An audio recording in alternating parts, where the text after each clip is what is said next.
दुनिया की सबसे पहचान वाली गगनचुंबी इमारतों में से एक टाइपे 101। और अब इसी इमारत से जुड़ी एक खबर ने पूरी दुनिया का ध्यान खींच लिया है। अमेरिका के मशहूर प्रोफेशनल क्लाइंबर एलेक्स हॉनोल्ड ने ताइवान की राजधानी ताइपे में एक असाधारण चुनौती शुरू की है। 40 वर्षीय एलेक्स हॉनोल्ड टाइपे 101 पर बिना किसी रस्सी, हार्नेस या सेफ्टी नेट के चढ़ाई कर रहे हैं। ये प्रयास जितना ऐतिहासिक है उतना ही जोखिम भरा भी माना जा रहा है। जैसे ही एलेक्स ने चढ़ाई शुरू की, इमारत के नीचे बड़ी संख्या में लोग इकट्ठा हो गए। लोग तालियां बजाते, नारे लगाते और मोबाइल कैमरों से इस पल को रिकॉर्ड करते नजर आए। पूरे इलाके में रोमांच और तनाव का माहौल था। टाइपे 101 कभी दुनिया की सबसे ऊंची इमारत रही है और आज भी यह ताइवान की पहचान मानी जाती है। इतनी ऊंची इमारत पर बिना किसी सुरक्षा उपकरण के चढ़ाई करना सामान्य इंसान के लिए लगभग असंभव माना जाता है। इस पूरे चैलेंज को नेटफ्लिक्स पर लाइव स्ट्रीम किया जा रहा है, यानी दुनिया भर के दर्शक इस प्रयास को रियल टाइम में देख पा रहे हैं। अगर एलेक्स हॉनोल्ड इस चढ़ाई को सफलतापूर्वक पूरा कर लेते हैं तो वह टाइपे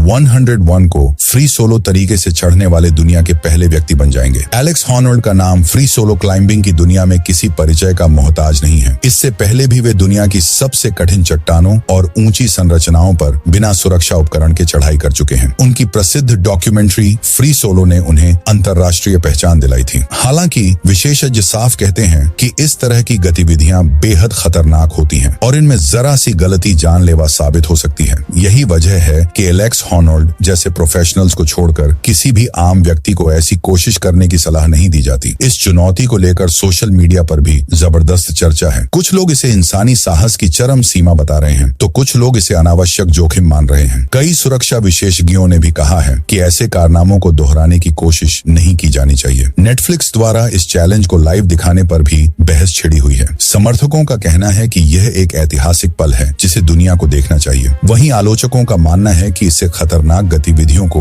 ग्लैमराइज किया जा सकता है। एलेक्स हॉनोल्ड के करीबी लोगों के मुताबिक यह चैलेंज अचानक नहीं लिया गया है। इसके पीछे वर्षों की तैयारी, मानसिक अनुशासन और अनुभव शामिल है। फिर भी हर कदम के साथ जोखिम बना रहता है। ताइवान प्रशासन और आयोजन से जुड़े लोगों ने साफ किया है कि यह एक पेशेवर और नियंत्रित इवेंट है, लेकिन फिर भी सुरक्षा कारणों से आम लोगों को दूरी बनाए रखने की सलाह दी गई है। अगर एलेक्स हॉनोल्ड इस चुनौती को पूरा करते हैं तो यह सिर्फ एक व्यक्तिगत उपलब्धि नहीं होगी, बल्कि यह मानव क्षमता और साहस की एक नई मिसाल के रूप में याद की जाएगी। महत्वपूर्ण चेतावनी, यह खबर केवल जानकारी देने के उद्देश्य से है। ऐसी गतिविधियां अत्यंत खतरनाक होती हैं और किसी भी स्थिति में आम लोगों को इन्हें दोहराने की कोशिश नहीं करनी चाहिए। ये थी टाइपे 101 पर एलेक्स हॉनोल्ड की ऐतिहासिक और जोखिम भरी चढ़ाई से जुड़ी पूरी खबर। आप इस प्रयास को साहस मानते हैं या जोखिम? अपनी राय कमेंट में जरूर बताइए। वीडियो पसंद आया हो तो लाइक करें, शेयर करें और ऐसी ही अपडेट्स के लिए चैनल को सब्सक्राइब करें।